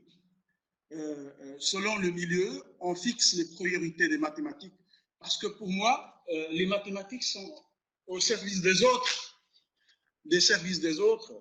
Qu'est-ce que ça veut dire pour moi? Les autres, c'est au service de la physique, au service de la chimie, de la géologie et des sciences de l'ingénieur et le développement en général. La place aujourd'hui des mathématiques est timide. La place des mathématiques ici est timide. Donc, on doit réfléchir pour rendre les mathématiques à leur place au cœur du développement de la société, au cœur du développement de la société, parce que les plus doués font les classes préparatoires, ils vont aux grandes écoles, ils font l'ingénierie, ils font le management, ils dirigent les grandes entreprises, mais les meilleurs ne restent pas à faire les mathématiques. Donc, c'est ça ma question. Merci. Alors, je vous avoue que je me sens bien incompétent pour prétendre formuler une réponse à ce que je décris comme étant quand même quelques questions, non pas une simple question. On n'a pas la même structure, donc on n'a pas les modules qui sont faits de la même manière. La structure d'enseignement et d'évaluation est différente et dévouée à chacun des cours, donc chacun des petits morceaux est évalué séparément. Quelques enseignants introduisent timidement des évaluations orales, mais ça n'a pas le poids d'une évaluation orale à la fin d'une année. C'est pas une pierre d'achoppement, c'est plutôt une autre manière d'aller évaluer à la suite d'un examen écrit un peu, et c'est utilisé très timidement. Je connais un enseignant qui le fait à l'Université Laval, un collègue, Alexandre Giroir. Pour le reste, je pense que vous posez de trop bonnes questions pour que je m'avance. Je pense que les questions que vous posez sont tellement intimement liées à la situation dans votre pays, au système d'éducation. Je suis absolument pas un expert, donc je pense que ce sont des questions très valables et chez nous, on a un peu les mêmes questions, mais elles sont dans un contexte différent. Donc, on se pose aussi la question de la persévérance en mathématiques. On essaie de travailler, de faire de la promotion des maths. Donc, une manière dont on essaie de répondre à la pénurie de jeunes en mathématiques, elle est large. On essaie de répondre à la pénurie du nombre de jeunes qui font suffisamment de maths pour poursuivre en maths ou en sciences ou en génie.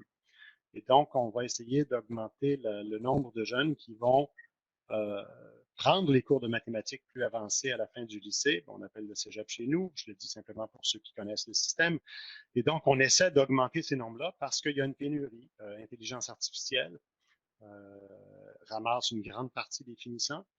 Et donc, les autres filières se trouvent avec moins d'étudiants qui sont bons et qui sont motivés pour aller dans ces domaines-là.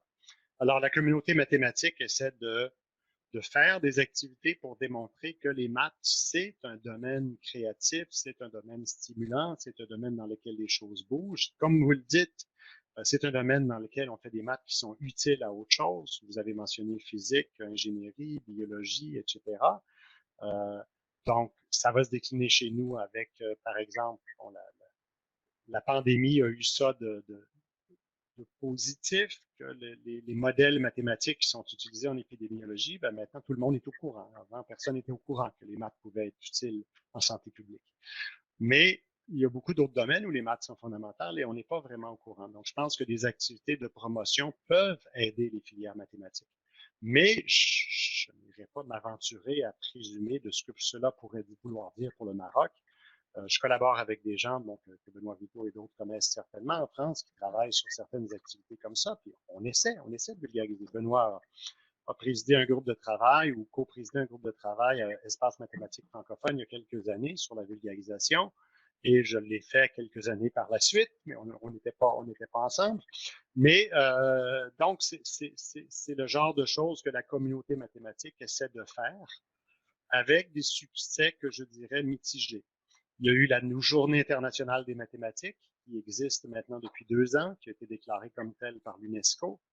Donc, je pense qu'il y a peut-être une piste là à explorer, à voir est-ce que l'on peut davantage rendre visible l'importance qu'ont les mathématiques dans tous ces domaines d'application. D'accord, merci Frédéric. Alors je sais que vous avez d'autres engagements Donc, une dernière question et on va clôturer. Alors, la majorité des doctorants en mathématiques sont des enseignants en mathématiques, surtout dans notre laboratoire ou bien d'autres laboratoires de notre université. Alors, un dernier conseil pour eux, Frédéric. Comment ils vont équilibrer entre l'enseignement en mathématiques et leur recherche scientifique? Professeur Bouslama, si vous permettez, il y a quand même Madame Awatef Diari qui demande la parole depuis tout à l'heure. Peut-être on peut aussi faire Oui, une d'accord. exception et lui permettre à elle de poser sa question. D'accord, d'accord. Je vais passer la parole à Awatef, professeur Awatef Bieri. Bonjour Madame Arij. Bonjour. Je remercie mes collègues organisateurs de ces séminaires qui sont vraiment très intéressants. Et je remercie aussi professeur Frédéric Gourdeau. Vous avez vraiment souligné l'idée principale de l'enseignement mathématique, le fait d'apprendre à réfléchir à la résolution du problème mathématique et non pas apprendre par cœur les exercices et solutions, chose qui a vraiment dans notre système éducatif a détruit le sens de réflexion et l'a remplacé par des apprentissages, si j'ose dire, bêtes, donnant résultat à des exécuteurs et non pas des penseurs. Nous, on reçoit, les professeurs de l'enseignement supérieur, on reçoit vraiment un produit biaisé, si j'ose dire, du lycée. Et donc, pour inculquer aux étudiants du premier cycle universitaire cette idée, le fait d'apprendre à apprendre, le raisonnement mathématique, c'est vraiment, des fois, on essaie, mais ça devient vraiment décevant parce que les étudiants, ils ont l'habitude, et les élèves, ils avaient l'habitude avant d'apprendre les exercices et solutions. Donc, si tu sors de ce cadre, bien sûr, les résultats, on le connaît tous. Ma question, c'est est-ce que vous pensez que le changement, il est obligatoire, il doit commencer au niveau du lycée, ou bien il y a un petit espoir que même avec ce produit qu'on reçoit, on pourrait, on va dire, ramener notre touche d'enseignant qui est vraiment, il a ce souci de, on va dire, de ramener l'étudiant vers le vrai raisonnement mathématique. Et merci. Alors, bon, les deux questions sont difficiles. Évidemment, pour ce qui est de concilier enseignement et recherche, encore une fois, bon, je connais pas le contexte, j'ai pas de conseils de vieux sages à donner. Ce que je dirais peut-être, c'est que bon, quand j'ai eu un premier emploi, j'avais un directeur qui m'avait fait une petite matrice toute simple qui était en une colonne, c'était 2 par 2. En haut, il avait écrit important, non important. Et il avait écrit urgent et non urgent. Il avait dit le problème, c'est qu'on a tendance à mettre 95% de notre temps, ou même 100% de notre temps, dans ce qui est urgent. Alors, dans ce qui est urgent et important, ça va. Là où il faut couper, c'est dans ce qui est urgent et non important. Répondre aux multiples chats, répondre à plein de choses. Et d'essayer de mettre un petit peu plus de temps sur ce qui est non urgent, mais important. Et donc, de se ressourcer, de prendre du temps en soi pour lire sur des choses qu'on trouve importantes, mais qu'on n'a jamais le temps de faire. Mais bon, c'est pas un conseil, c'est pas un conseil facile à suivre et ça permet pas de concilier la carrière d'enseignant avec celle de chercheur. Mais enfin, je dirais que parfois on s'oublie un peu dans ça et donc je pense qu'on peut se reprendre un peu. Pour ce qui est de qu'est-ce qu'on peut faire au niveau enseignement, ben, c'est sûr que tous les ordres d'enseignement ont le réflexe de dire si seulement ceux avant moi avaient bien fait le travail, ce serait donc fantastique. Et donc, il y a certainement un risque. Je ne dis pas ça en riant pour dire que les arguments que vous avez apportés ne sont pas valables. Ils sont tout à fait valables. Mais parfois, si on parle à l'enseignant qui nous suit, lui aussi va avoir l'impression qu'on n'a pas fait tout à fait. Et donc, notre impact comme enseignant, et même si on souhaite qu'il soit vraiment, vraiment déterminant, il est quand même limité. Et donc, je dirais que je pense que si on peut essayer de changer les choses à quelque niveau que ce soit, le travail d'équipe, le travail en concertation, le travail de quelques enseignants qui, ensemble, s'engagent dans des changements qu'ils trouvent importants, ben, c'est davantage ça qui est gage de réussite parce qu'on est toujours pris avec nos contraintes de les finalités de notre cours, les finalités de nos choses. Et donc, je pense que si on peut avoir ce qu'on va appeler peut-être une approche programme, où on se dit, ben, pendant la première année, on aimerait travailler sur évidemment tout ce qu'on a travaillé, mais on aimerait aussi à 3, 4, 5 travailler sur tel autre aspect et tel autre aspect. Y aller et le mettre sur quelques années. C'est-à-dire en première année, ce sera ça, en deuxième, ce sera ça, en troisième, ce sera ça. Donc, de rajouter ces choses-là, je pense que ça peut aider. Est-ce qu'on souhaiterait que ça se fasse à d'autres niveaux? Bien sûr, mais évidemment, il y a les contextes du système d'éducation, il y a le contexte familial, le contexte social, les ressources dont les gens ont, la grandeur des classes. Donc, je ne peux pas du tout dire ce qui est possible de faire, ni au niveau universitaire, ni au niveau du lycée au Maroc, mais je pense qu'une des pistes, c'est celle-là, c'est de travailler en équipe. Et l'autre, c'est de trouver comment expliciter ces attentes-là de manière précise et atteignable par les étudiants. Si on dit on voudrait qu'un étudiant puisse voir ça comme un processus de recherche, les maths, alors qu'est-ce que ça veut dire?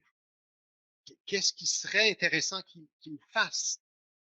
Quelles seraient les manières de mesurer qu'il a progressé dans cette direction-là? Et ce sont des questions difficiles.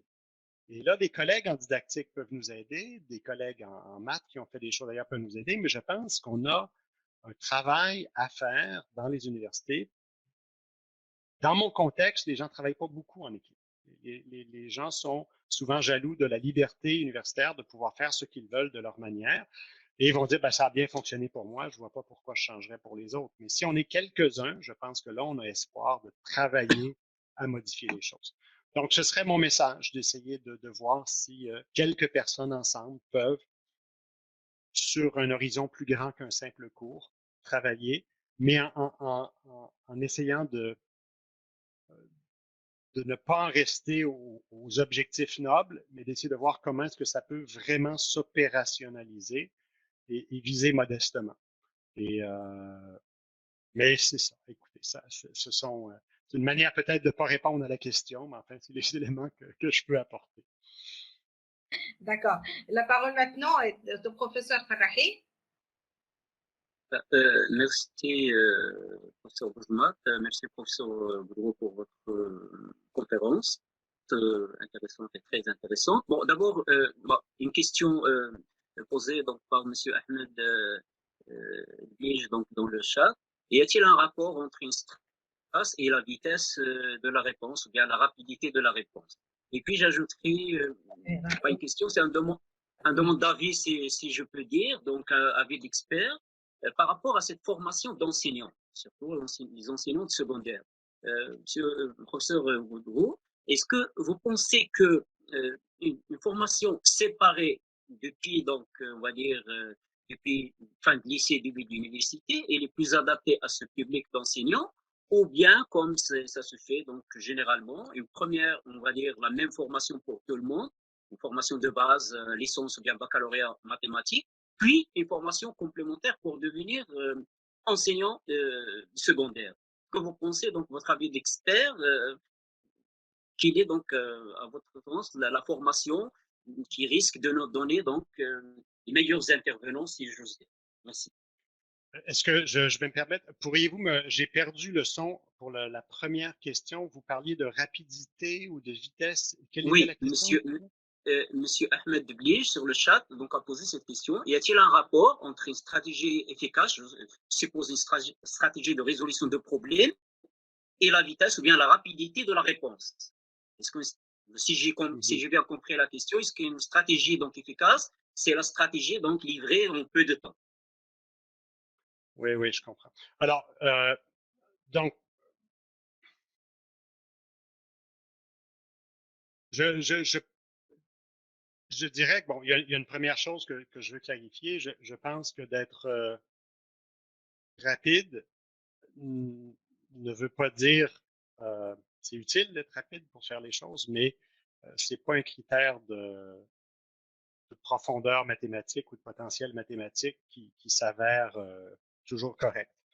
Dans un mathématicien aux prises avec son siècle de Laurent Schwartz, qui a eu la médaille Fields. Il relate comment il s'est toujours trouvé, même au moment d'écrire ses mémoires, comment il s'est toujours trouvé lent pour réussir à faire les choses. Et il disait, puis même, il relatait sur son expérience au lycée, puis dans les grandes écoles, il disait, des élèves beaucoup moins forts que moi répondaient beaucoup plus vite. Mais il avait un souci ou un besoin ou une manière de comprendre qui l'amenait à comprendre plus profondément les choses. Moi, c'est comme ça qu'il en parle. Il doutait beaucoup de ses capacités. Bon, évidemment, éventuellement, ses résultats qui étaient très positifs l'ont amené à ne plus mettre ça en doute. Mais il a fallu qu'il se dise à un moment donné de manière explicite que la rapidité n'avait rien à voir avec ça. Et donc, dans ce sens-là, si je parle d'efficacité et de vitesse, je veux être un peu nuancé pour la partie vitesse. Un jeune qui est plus vite, mais peut-être il est plus vite, ça ne veut pas dire qu'il est plus que la solution est meilleure. Et donc, efficacité pour un concours mathématique, oui, vitesse. Efficacité, un concours, on veut le faire vite, passer à la question suivante. Mais efficacité pour résoudre un problème, c'est peut-être une méthode qui a un domaine d'action un peu plus large, qui nous permet de comprendre un peu plus profondément, d'aller un peu au-delà du problème. Donc, c'est pour ça que j'ai un petit peu de difficulté là, à faire l'adéquation parfaite entre les deux. Et là, je m'excuse, c'est sans doute la fatigue parce que je viens de parler 1 heure, mais j'oublie la deuxième question. Donc, ça, c'était sur la rapidité. La deuxième, si vous pouvez me la redire, je m'excuse. J'ai vraiment perdu le fil. Oui. Donc là, j'ai demandé un petit peu votre avis d'expert par rapport à la formation des enseignants secondaires. Ah oui, parfait. Donc, est-ce que vous pensez qu'une formation séparée depuis la fin de lycée et début de l'université, ou une formation après une première formation mathématique générale type licence ou bien baccalauréat, est-ce que vous pensez qu'il y a lieu de comparer ces deux parcours pour souhaiter peut-être obtenir les meilleurs intervenants? Alors, sur la scène internationale, il y a beaucoup de modèles différents. Et donc, j'ai certainement pas un avis d'expert sur quel est le meilleur modèle. Je vais vous dire des caractéristiques intéressantes que je trouve du modèle qu'on a ici, mais qui ne sont pas nécessairement liées au fait que ce soit à l'université. Une des choses que je trouve vraiment intéressante, c'est que l'on apprenne les maths en même temps ou proche du moment où on fait des cours de didactique et proche du moment où on fait aussi des stages. Et donc, dans ce sens-là, je ne souscris pas à l'idée que la meilleure formation doit forcément faire précéder l'apprentissage mathématique complet de l'apprentissage de la didactique, de la pédagogie et des stages. Alors, une des raisons pour lesquelles je ne dirais pas que c'est ce qui est préférable partout, puis j'insiste, je ne dis pas ce qui doit être préférable pour le Maroc. Je dis, si quelqu'un me disait c'est toujours ça qui est le mieux, je pense que pour l'enseignement au Québec, puis pour l'enseignement, je pense, dans d'autres pays, le futur enseignant du lycée n'a pas nécessairement besoin de devenir l'expert dans la maîtrise des mathématiques, je dirais, compressées, efficaces, bien scriptées dans le langage avancé. Il a besoin d'être l'expert qui va permettre aux jeunes de partir des morceaux et de construire la compréhension. Donc, si on veut, il a beaucoup plus besoin d'une compréhension de la genèse que du produit final. Et on n'enseigne pas la genèse dans nos cours de maths à l'université en général. On enseigne le produit final. On enseigne l'efficacité par le bon langage, etc. Je ne dis pas que la personne qui a fait ça n'est pas apte par la suite à bien enseigner, mais de dire que ça doit être fait dans cet ordre-là, je ne suis pas certain. Et là, je suis tributaire de ce qu'on fait nous. On va faire à peu près 1 année de licence de maths et après, on va faire des cours dans lesquels on va brasser les maths et les réapprendre de manière différente en vue de l'enseignement au lycée. Donc, on fait un peu ce travail-là pendant ces années-là et c'est un système auquel je crois beaucoup. Est-ce que ce serait mieux à la fin du lycée? Est-ce que ce serait mieux à l'université? Ce serait mieux où? C'est aussi tributaire de quel cours de maths ils vont donner. De quoi a l'air le curriculum au Maroc? C'est quoi qu'ils vont avoir à faire en classe? Qu'est-ce qu'ils ont comme contexte de travail? Et donc, répondre de manière abstraite, c'est trop difficile pour moi. Je ne connais pas du tout le contexte de travail, donc je pourrais dire des choses qui ne s'appliqueraient pas du tout. Mais je pense que de poser les questions, c'est la bonne première étape. De dire un instant, comment on voit ça, qu'est-ce qu'on pense qu'on devrait faire, et de questionner à l'intérieur des contraintes, à l'intérieur du domaine. Et quelqu'un qui dit c'est fait comme ça partout, non, il n'y a rien qui est fait comme ça partout. On peut trouver des exemples qui fonctionnent très bien. Les Russes ont des écoles de formation qui sont différentes. En Chine, ils ont des choses qui sont très différentes. Il y a eu des études internationales qui démontrent bien qu'au niveau de la maîtrise mathématique, même d'enseignants au primaire, à l'élémentaire, il y a une maîtrise beaucoup plus forte chez les cohortes en Chine qu'il y a aux États-Unis. Ne prenez jamais le modèle américain comme le modèle. Les Américains ont le meilleur et ils ont le pire. Donc c'est à vous de voir selon votre contexte. Et c'est ça. Puis il y a aussi la valorisation de la profession. Est-ce que si on la change de niveau, ben, les gens se disent que ça vaut plus la peine, le salaire n'est pas assez bon, je n'irai pas me faire une formation de tant d'années. Si on a un système qui est parfait mais que personne ne le suit, ça n'a rien donné. Donc je pense que c'est des questions fondamentales. J'espère avoir pu alimenter la réflexion un tout petit peu. Merci Frédéric. Je passe la parole maintenant pour vous dire la bienvenue au professeur Moukrim qui avait une réunion, mais il a insisté pour bien sûr vous dire bonjour. Professeur Moukrim, à vous la parole. C'est le doyen de la faculté de sciences de Tétouan, l'université Ahmed Sadi. À vous la parole, professeur Moukrim. Merci, ma chère collègue, professeur Riche. Je suis encore en réunion ministère et je me suis isolé dans cette salle prendre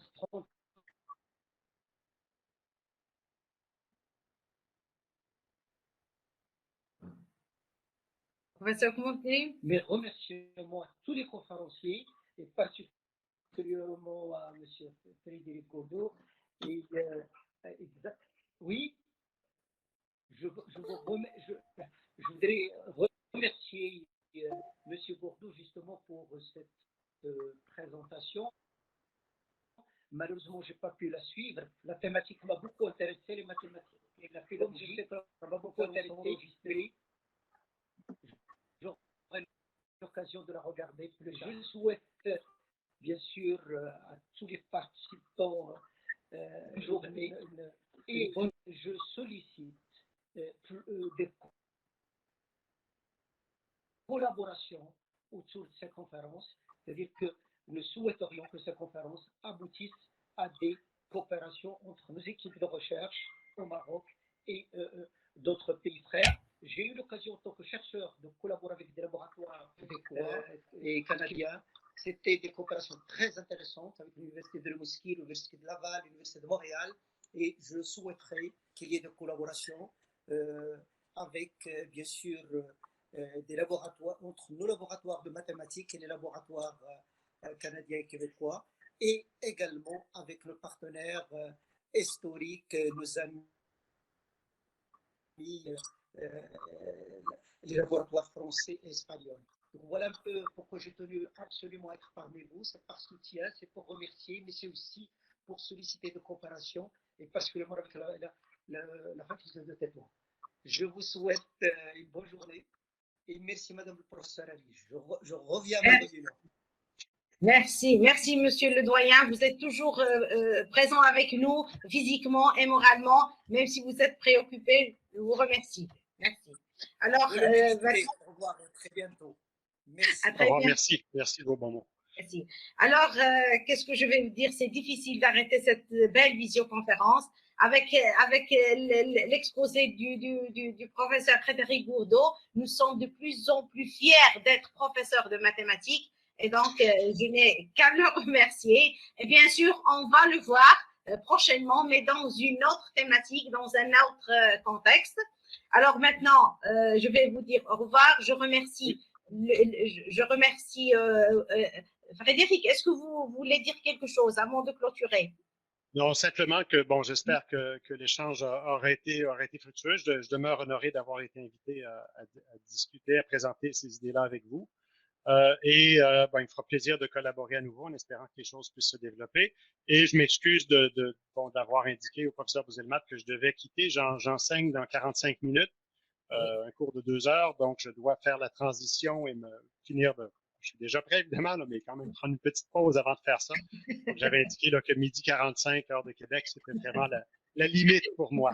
Alors, merci beaucoup à tous et en espérant se retrouver dans d'autres contextes et je vais essayer d'assister aux prochaines présentations.